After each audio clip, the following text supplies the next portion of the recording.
The story, filled with adventure, begins by showing a vast kingdom where two groups lived. On one side were normal humans, whose numbers were steadily increasing. On the other side were those with dark magical powers. These magicians and their king wanted to eliminate all humans so that only magicians could rule the earth. Because of this, the king of dark magic waged a massive war against humans. Using their magic, they took control of many animals and created several creatures to fight against humanity. On the human side, their king, Otherax, possessed a magical sword that was said to be unbeatable. This sword had been passed down through his ancestors. King Otherax had won many battles using this sword, and now, wielding this powerful weapon, he marched into battle against the Dark Magic King's vast army. No magical creature or soldier could stand against Otherax. The magicians suffered a great defeat. However, in the shadows, Otherax's younger brother, Lang, was consumed with jealousy. Since childhood, Lang had dreamed of ruling the entire kingdom, but as long as his older brother Otherax was alive, his wish could never come true. Determined to increase his power, Lang became so ruthless that he even sacrificed his wife to obtain demonic abilities. Upon discovering Lang's treachery, King Otherax tried to send his wife and son far away to safety. He entrusted them to Yatharkai, who took them to a secure location. But before they could escape completely, a night demon appeared, a terrifying creature that Lang had summoned to eliminate his brother and his entire family. The demon attacked Otherax first. Meanwhile, near a small village, some people found Luther, Otherax's son, and took him with them. Since they couldn't find his parents, they left him at an orphanage, where he would now be raised. Sometime later, the story shifts back to the kingdom, where Lang had become king. He had seized total power and ruled as he pleased. Though he was just an ordinary human, he had gained control over the entire kingdom. However, Lang had been deeply exposed to magic and dark magic over time. Slowly, he learned a great deal of dark magic himself. Using these newfound powers, he ruled with an iron fist, committing atrocities against the people with his army. No one dared to go against him because he would have them executed. Now, Lang aimed to seize all the surrounding territories with the help of his soldiers. His ambition had grown. He wanted to bring the entire world under his control. On the other hand, Luther was growing up. The environment he lived in was full of theft and illegal activities. As a result, Luther became highly skilled at stealing from a young age and grew up to be quite intelligent. He was much smarter than the other children and was not easily fooled. But he had no idea that a grand destiny awaited him. Meanwhile, Lang had started constructing a massive tower within his kingdom. This tower once belonged to the ancient dark magicians and still held remnants of their powers. Lang wanted to resurrect these magicians and transfer all their powers into his own body. However, he had no idea how dangerous this could be. Blinded by his hunger for power, he ordered his army to continue building the tower. He was unaware of the catastrophe that would follow once the tower was completed. Years passed. One day, while Lang's soldiers were excavating in the kingdom, they discovered something unusual. It was a sword, one that belonged to the royal bloodline. When the soldiers informed Lang, he immediately recognized it. It was his brother's sword. However, the sword was embedded in a stone, and no matter how hard they tried, they couldn't pull it out. When news of the sword spread throughout the kingdom, the people understood what it meant. It was King Otherax's sword. To find out who was worthy of wielding it, Lang summoned everyone from the kingdom. Villagers from all over gathered, each attempting to pull the sword from the stone and prove their worth. But so far, no one had been able to move the sword, not even a little. Even the strongest and most powerful men were called to try, but the result remained the same. Meanwhile, in another village, we see Arthur, who had gotten into a fight with some men. They were oppressing the common people, something Arthur could not tolerate. Arthur was highly skilled in combat, so he defeated them with ease, knocking them unconscious. However, a problem arose. Several soldiers had now arrived, and they were Lang's men. The soldiers not only captured Arthur but also his friends and took them to the place where people were being tested to lift the sword. One by one, Arthur's friends attempted to lift the sword, but none of them succeeded. Then came Arthur's turn. As soon as he touched the sword, flashes of his past began to resurface, memories he had long forgotten. Until that moment, Arthur had no idea that he belonged to this very kingdom, that he was the son of King Otherax. The people of the kingdom quickly realized the truth. Their rightful heir had returned. They also knew that Lang had been oppressing them for too long, and they needed a new ruler, one with a kind heart, who would truly care for his people. Slowly, secret groups began forming within the kingdom, rebels who were ready to stand against Lang. They wanted their true king's son to take his rightful place and rule over them. When Lang learned about this, he immediately summoned Arthur before him. He threatened to kill Arthur and his friends if Arthur did not comply with his demand. Lang ordered Arthur to declare in front of everyone that he did not want the kingdom, that he had no interest in ruling. Outside, the people of the kingdom eagerly waited to meet Arthur, the son of their king. Then, the soldiers brought Arthur before the crowd. Seeing him, the people were filled with joy and hope. But Arthur was trapped, forced into an impossible situation. Arthur knew that if he said anything other than what Lang demanded, his friends would be killed. For their sake, he remained silent, standing still. Seeing this, the people of the kingdom felt disappointed. How could their king's son, Arthur, be so quiet and submissive? Lang, taking advantage of the moment, declared Arthur a traitor in front of the people and ordered his execution. The soldiers restrained Arthur and prepared to kill him. There was no chance for him to escape. But just then, Mez, a powerful sorceress, arrived. Mez had the ability to control any animal with her mind. At that moment, she took control of all the horses, elephants, and other animals that Lang's army had, forcing them to attack their own soldiers. Chaos erupted, soldiers scattered everywhere, and their attention shifted away from Arthur. Mez's allies quickly rushed in and freed Arthur. They all ran away from the soldiers and jumped from a great height into a river.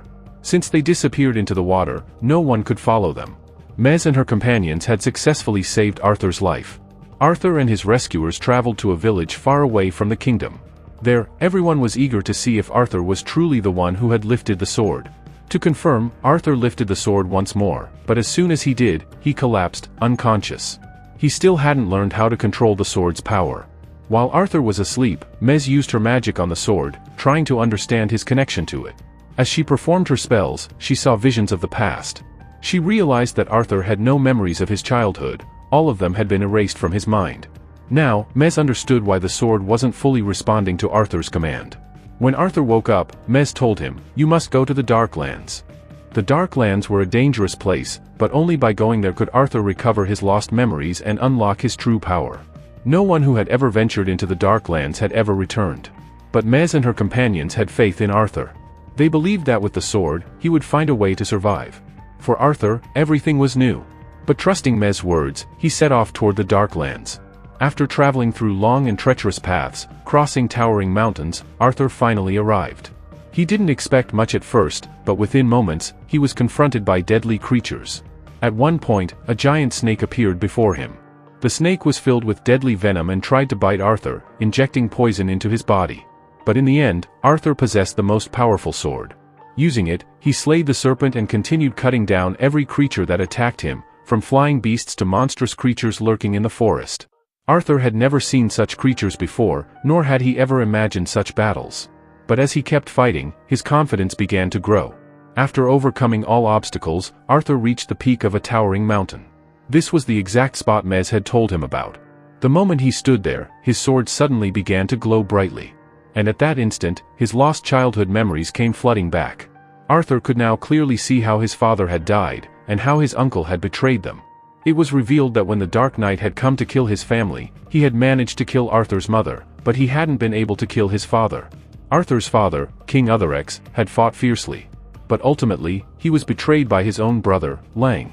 Now, Arthur could remember everything. And with this newfound knowledge, his connection to the sword deepened. He could now wield it with greater skill than ever before. Unique fighting techniques and battle instincts resurfaced in his mind. Mez explained to Arthur that years ago, a great war had broken out between humans and magicians. At one time, both groups lived together in harmony, but as time passed, each species sought to expand its own kind. This desire led to growing tensions between the two factions. Lang played a role in this as well. He had allied himself with a powerful magician who was the leader of the magicians and possessed immense dark energy. Together, they devised a plan to overthrow Utherx. To execute this plan, the dark magician constructed a massive tower in his realm. This tower became the source of their powers, allowing them to summon dangerous creatures into the world. As their dark magic grew stronger, so did their armies. With this army, they could destroy anyone and seize control of entire kingdoms. However, at that time, King Utherx stood as an unyielding force against them.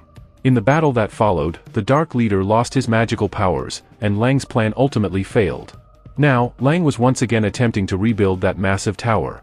If he succeeded in reconstructing the dark magical tower, his powers would grow beyond control, making it nearly impossible to stop him even with the legendary sword. Arthur now understood that his first mission was to stop Lang from carrying out his evil plans. To accomplish this, Arthur and his companions traveled to meet a hidden tribe. These were people who had once belonged to the royal family, and their numbers were vast. Mez wanted Arthur to negotiate with them and win them over to his side. However, they soon discovered that the tribe already knew who Arthur was. They were certain that he was the rightful heir to the throne. These people had always been loyal to Arthur's lineage and vowed to support him in his mission. The tribe's leader, a strong and wise man, strategized with Arthur on how to defeat Lang. According to their plan, the first step was to stop the construction of Lang's Dark Tower. To do this, Arthur sent a group of his soldiers on a boat to intercept the raw materials being transported for the tower's construction. The raw materials were completely destroyed along the way, delaying the construction of the tower. Meanwhile, Arthur and the Black Man led an army to attack Lang's palace, setting it ablaze and causing him massive losses. Arthur also devised a plan to assassinate Lang, continuously targeting him with strategic strikes. However, they were unaware that Lang had already foreseen this and had placed a doppelganger in his place. When they finally struck him down, they realized it wasn't Lang at all. By then, Lang's soldiers had discovered the attack and swiftly retaliated, surrounding Arthur and his men. The battle intensified, and even Mez was captured by Lang's forces. When Arthur found out, he immediately took his sword and charged into the battlefield. He was now able to harness more than half of the sword's true power, cutting down multiple enemies in a single strike. Though Arthur managed to rescue Mez, the overwhelming number of soldiers resulted in the death of one of his closest friends right before his eyes. Devastated and overwhelmed with guilt for not being able to save his friend, Arthur lost faith in himself. In his grief, he threw his sword into the water, believing he was unworthy of wielding it. However, as regret set in, he realized that the sword was the last remaining legacy of his father. Determined, he went back to retrieve it. As he reached into the water, a mysterious fairy appeared, holding the sword in one hand while pulling Arthur deeper into the depths with the other. At that moment, Arthur had a vision. He saw the future. The fairy warned him that if the sword ever fell into the wrong hands, Lang would bring devastation upon the entire kingdom. The vision showed a horrifying glimpse of the future, with destruction and chaos reigning everywhere. It was then that Arthur realized he had been straying from his true path. Arthur returned to his allies with the sword, only to find out that one of Lang's men had already arrived and captured many of their members, including Mez. In an unexpected move, Arthur handed the sword over to the Black Man, who then took it to Lang. Upon receiving the sword, Lang felt an immense surge of power. With this newfound strength, he was determined to eliminate Arthur once and for all. Shortly after, Arthur set out for Lang's palace. However, before he arrived, Mez cast a spell on him, ensuring that he would be immune to any snake bites. She had a plan. Using her magic, she took control of an army of venomous snakes and sent them toward the kingdom to attack Lang and his men. As a deadly serpent lunged at Lang, he managed to kill it using the sword. However, in doing so, the sword got embedded into a pillar, and to his shock, Lang found himself unable to pull it out. Suddenly, the grand palace was swarmed by enormous snakes, all under Mez's control. They wreaked havoc on Lang's soldiers, while Arthur's allies arrived to continue the battle against Lang's forces. Arthur wasted no time in reclaiming his sword. Realizing he was losing, Lang made a desperate final attempt. He rushed into the tower and performed a dark ritual, sacrificing a member of his own family to awaken the Black Knight's powers. Within moments, the darkness consumed him, transforming Lang into the Black Knight himself. Meanwhile, outside, Arthur was engaged in battle against Lang's Black Army. His strength had doubled, and with his sword, he cut down every opponent in his path. However, now he faced the ultimate challenge, fighting the Black Knight, who was once Lang. Their power was almost equal, and they clashed fiercely. The Black Knight launched relentless attacks, and Arthur countered with equal force. Each strike from their weapons caused massive destruction around them, showcasing their immense strength. But as the battle progressed, it became clear that the Black Knight was slowly beginning to overpower Arthur. If Arthur continued fighting this way, he was sure to be defeated. The Black Knight taunted him, saying, "Just like I killed your father, you will meet the same fate. This sword belongs to me and always will." At that moment, Arthur began having visions, memories of when the Black Knight fought his father. In one of those moments, his father had said something, and now Arthur finally understood its meaning. The key to winning was not brute strength, but control. He needed to master his emotions and believe in himself. Applying this realization, Arthur calmed his anger and steadied himself. The moment he did, his sword began to glow brightly. With renewed confidence, he fought with greater precision than ever before. The Black Knight launched relentless attacks, but Arthur skillfully dodged them. Seizing the perfect moment, Arthur executed a flawless move and drove his sword straight through the Black Knight's body. All of the Black Knight's dark powers faded, and Lang reverted to his human form, lifeless. With Lang defeated, Arthur used the sword's power to destroy the massive Dark Tower once and for all. As peace returned, the people of the kingdom gathered, celebrating Arthur as their new king. Holding up the legendary sword, Arthur made a solemn promise to protect his people. And with that, our story comes to an end.